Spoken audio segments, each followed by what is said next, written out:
Ha, salam aleyküm. Necəsən? Sen buralarda ne inirsən? Sen çobansan? Fu, sen adın nedir senin? Sen kimin balasısın? Sana kurban.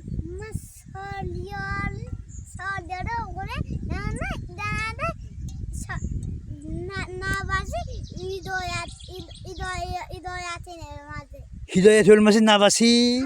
Can can. Seni kim gönderi bu koyunlarla meşeye sen çobanlık edirsen? Ata gönderi. Ata gönderi.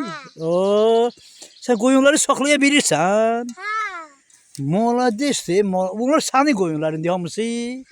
Allah bereket versin. Allah bereket versin. Ha, sen de sağ olasın. Sen de sağ olasın. Allah seni saklasın. Allah seni saklasın. Sen otan hara gideyim?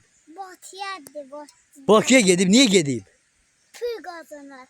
Pul kazanmaya gideyim. Allah saklasın.